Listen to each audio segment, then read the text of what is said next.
Thank you very much. Good afternoon. Thank you. I'm here today to talk about our relationship with China and several new measures to protect American security and prosperity. China's pattern of misconduct is well known.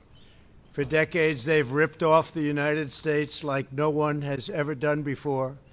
Hundreds of billions of dollars a year were lost dealing with China, especially over the years during the prior administration. China raided our factories, offshored our jobs, gutted our industries, stole our intellectual property, and violated their commitments under the World Trade Organization. To make matters worse, they are considered a developing nation, getting all sorts of benefits that others, including the United States, are not entitled to. But I have never solely blamed China for this. They were able to get away with the theft like no one was able to get away with before because of past politicians and, frankly, past presidents. But unlike those who came before, my administration negotiated and fought for what was right. It's called fair and reciprocal treatment. China has also unlawfully claimed territory in the Pacific Ocean, threatening freedom of navigation and international trade. And they broke their word to the world on ensuring the autonomy of Hong Kong. The United States wants an open and constructive relationship with China, but achieving that relationship requires us to vigorously defend our national interests.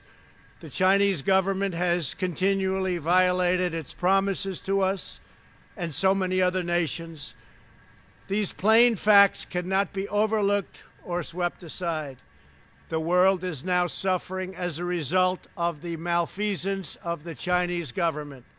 China's cover-up of the Wuhan virus allowed the disease to spread all over the world, instigating a global pandemic that has cost more than 100,000 American lives and over 1 million lives worldwide. Chinese officials ignored their reporting obligations to the World Health Organization and pressured the World Health Organization to mislead the world when the virus was first discovered by Chinese authorities.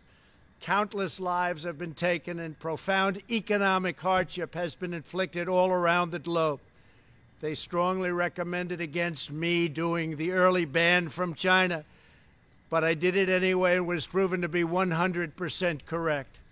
China has total control over the World Health Organization, despite only paying $40 million per year compared to what the United States has been paying, which is approximately $450 million a year. We have detailed the reforms that it must make and engage with them directly, but they have refused to act.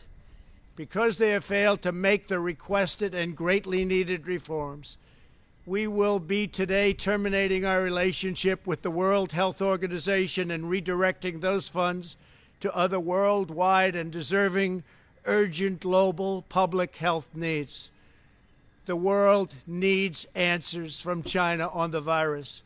We must have transparency. Why is it that China shut off infected people from Wuhan to all other parts of China? It went nowhere else. It didn't go to Beijing. It went nowhere else. But they allowed them to freely travel throughout the world, including Europe and the United States.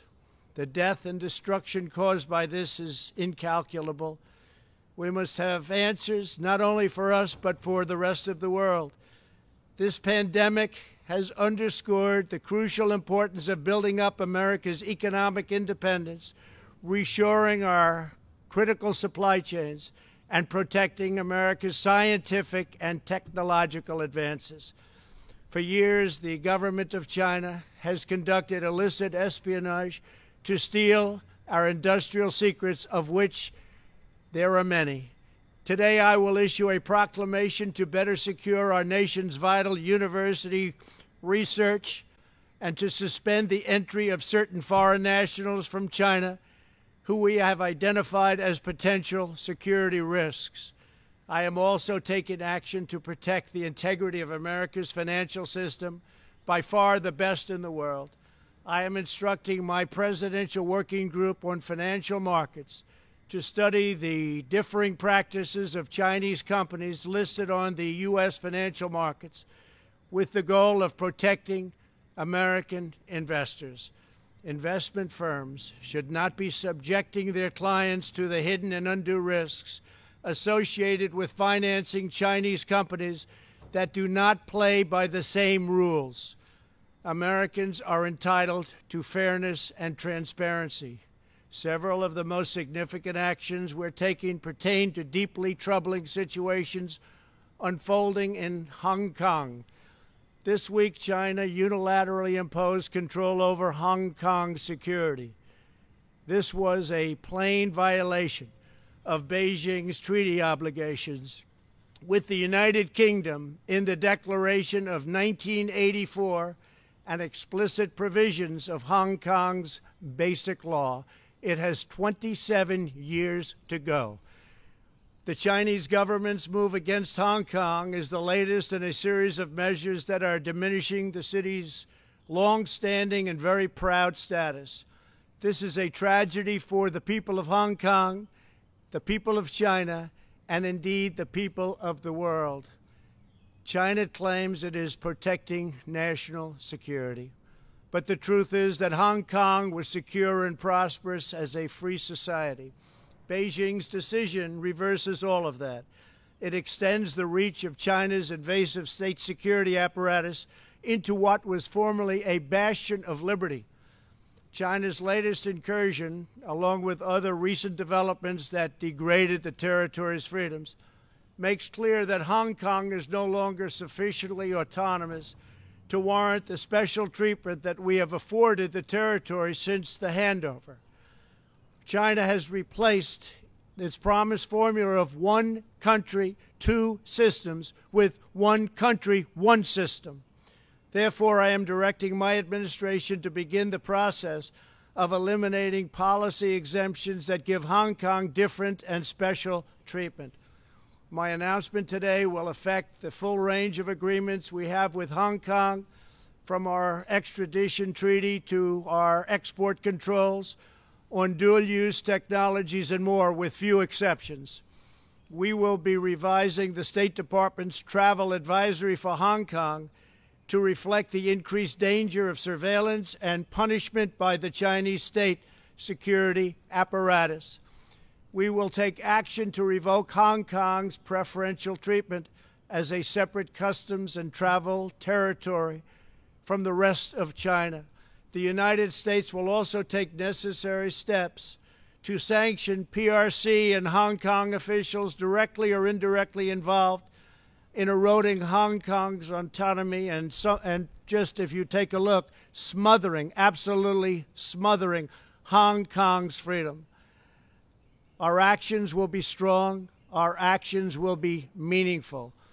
More than 2 decades ago, on a rainy night in 1997, British soldiers lowered the Union flag and Chinese soldiers raised the Chinese flag in Hong Kong. The people of Hong Kong felt simultaneously proud of their Chinese heritage and their unique Hong Kong identity. The people of Hong Kong hoped that in the years and decades to come, China would increasingly come to resemble its most radiant and dynamic city. The rest of the world was electrified by a sense of optimism that Hong Kong was a glimpse into China's future, not that Hong Kong would grow into a reflection of China's past. In every decision, I will continue to proudly defend and protect the workers, families, and citizens of the United States of America. Thank you very much. Thank you.